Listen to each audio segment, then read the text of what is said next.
اکادمی ادبیات پاکستان کے زیر اہتمام بچوں کے لوک ادب کی ترویج میں علمی اور ادبی اداروں کا کردار جیسے اختتامی اجلاس میں تمام معزز شرکائے کرام کا خیر مقدم ہے۔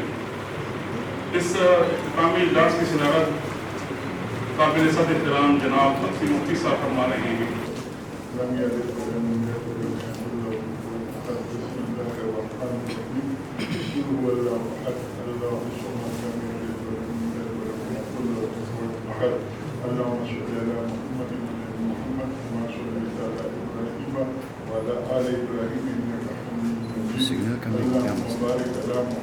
نہیں وہ تو ٹھیک ہے لیکن پہلے تو ادھر سے جائے نا،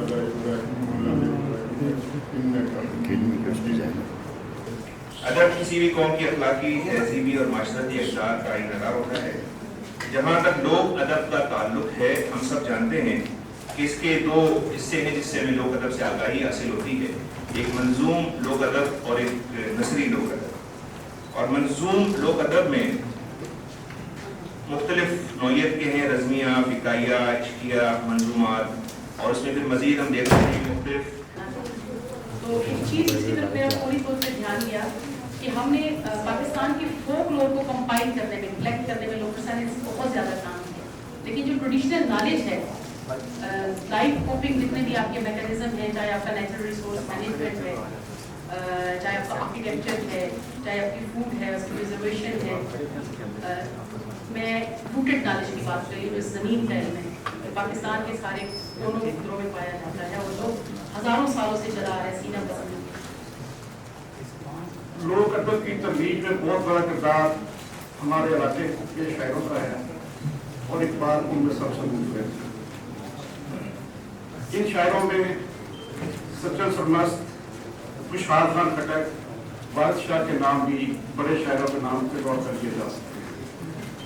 اقبال شاید بچوں کی تربیت کے لحاظ سے نمایاں مقام رکھتے ہیں، جنہوں نے براہ راست بچوں اور نوجوانوں کو مخاطب کیا۔ اور میں نے ایک کتاب کشمیری قومی ثقافتی خط و خال لوگ ورثہ کو بھی ارسال کی تھی، لیکن مجھے وصولیابی کی بھی اس بارے میں کوئی رپورٹ نہیں آئی ہے۔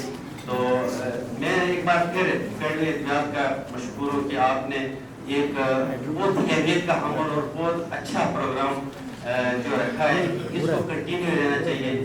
اور جن حضرات سے میرا الیکس رہا ہے، جنہوں نے میرا اس سے پہلے آنا جانا تھا، ان میں محمد حسن بٹ صاحب ہے، لیکن یہ جو سارا مواد ہے یہ علاقائی زبانوں میں سینہ بسینہ سفر کر رہا ہے، اور کل مفتی صاحب نے بھی کہا کہ یہ کتابی صورت میں وہ نہیں کہلائے گا یہ جب، لیکن میں اس سے اس لیے میں نے کل اتفاق نہیں کیا کہ یہ چیزیں اس وقت جو ہم بیٹھے ہوئے یا جس دور سے گزر رہے ہیں، یہ عالمی لسانی منڈی میں جو بڑی زبانیں ہیں ان کا ہاہاکار مچا ہوا ہے وہاں پہ، اور ان کی وہاں پہ خرید و فروخت ہے، اور جو چھوٹی زبانیں ہیں وہ زیر عذاب آ رہی ہیں۔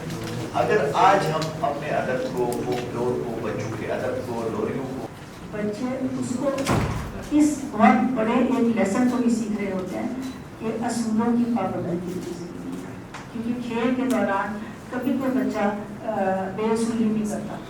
ہر کھیل میں اگر بچے نے آنکھیں بند کر کے کھڑے ہونا ہے، باقیوں نے چھپنا ہے، تو وہ آنکھیں بند رکھے گا، وہ چیٹنگ نہیں کرے گا۔ سو یہ بیسک انسانیت کے جو رولس ہیں وہ ہمیں لوور ایج سے ملتے ہیں، اور یہ ساری چیزیں جب ڈاکیومنٹ ہوتی ہیں تو بچوں تک پہنچانے کے لیے میری تجویز ہے کہ اسکولوں میں کتابیں، لائبریریاں تو ہوں۔ ہم سب اس وقت 21ویں صدی سے گزر رہے ہیں، اور یہ 21ویں صدی ایک خاص تقویم کا حصہ ہے۔ اگر ہم اس تقویم کو نظر انداز کرتے ہیں تو کئی ہزار سال اور بھی ہو جائیں گے۔ یہ دنیا بہت پرانی ہے، بہت قدیم ہے۔ اس قدیم دنیا کی تاریخ معلوم نہیں ہے، جو معلوم حصہ ہے تاریخ کا وہ بہت محدود اور بہت مختصر ہے، نامعلوم حصہ بہت زیادہ ہے، اور یہ دنیا ابھی تک زیر تعمیر اور زیر تشکیل ہے۔ یہ دنیا مکمل نہیں ہو گئی، اس کرۂ ارض پر رہنے والے لوگ اپنی دنیا کو ابھی تک اس ایک عمارت سے اگر ہم سمجھیں اس کی مثال سے، تو یہ ایسی عمارت ہے جو مسلسل زیر تعمیر ہے۔ اب اس عمارت کو مکمل کرنے کے لیے ہمیں بہت سے وسائل کی ضرورت پڑتی ہے۔ ہم نے بہت سے نظام بنائے ہیں، بہت سے طریقے اختیار کیے ہیں جن کی مدد سے ہم اپنی دنیا کو زیادہ خوبصورت، رہنے کے قابل، محبت کرنے کے قابل بنا سکیں۔ مثال کے طور پر تعلیم کا نظام ہے جس سے ہم اپنی نسلوں کو اپنی روایات سے آگاہ کرتے ہیں اور اس کائنات کے بارے میں علوم سے آگاہ کرتے ہیں۔ اس تعلیمی نظام کا بھی ایک خاص حصہ اب اس وقت جو رائج ہے، جو جسے ہم رسمی تعلیم کہتے ہیں، لیکن اس کے ساتھ ساتھ بہت سے وسیلے ایسے بھی ہیں جو غیر رسمی نوعیت ہیں اور جو انسان کی دانش اور تجربے کا عطر ہے۔ آپ سب جانتے ہیں، بچے یہاں موجود ہیں، سائنس پڑھتے ہیں کہ سائنس کی بنیاد تجربے پر رکھی جاتی ہے۔ جس چیز کا تجربہ نہ کیا جا سکے اسے ہم غیر سائنسی کہتے ہیں۔ اسی طرح ہماری جب آپ روئیں گے نہیں اپنے کرنے پہ، آپ کو شعور نہیں ہوگا کہ آپ نے کیا کھو دیا یا کیا کھو رہے ہیں آپ، تو پھر آپ کوئی مثبت قدم نہیں اٹھا سکیں، اٹھے گا نہیں۔ تو عرض یہ ہے، میرا خیال ہے میں اپنا رونا دھونا بند کروں، اپنے گلے شکوے بھی بند کروں۔ یہ زیادہ میں اپنے ساتھ سب سے بڑا قصوروار میں ہوں، چونکہ میں 30 سال لوگ پھر سے کر جی رہا ہوں۔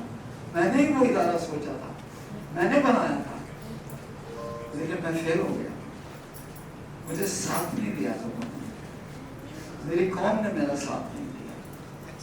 میں لوگ پھر سے بنانے نہیں آیا تھا، جب میں باہر سے آیا تھا میرے ذہن میں ادارہ نہیں تھا، میرے ذہن میں ایک قومی پروگرام تھا۔ وہ قومی پروگرام یہ تھا کہ as against westernization we should go for انڈیجنائزیشن۔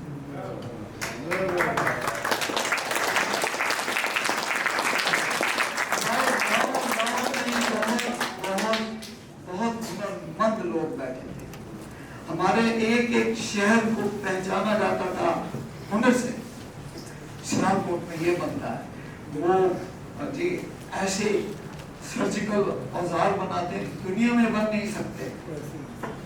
وزیر آباد میں کٹلری بنتی ہے، ہمارے شہر ایک شہر ہنر سے پہچانا جاتا تھا، ختم کر دیا ہم نے سب۔ ہم نے مقامی ہنر مار دیے،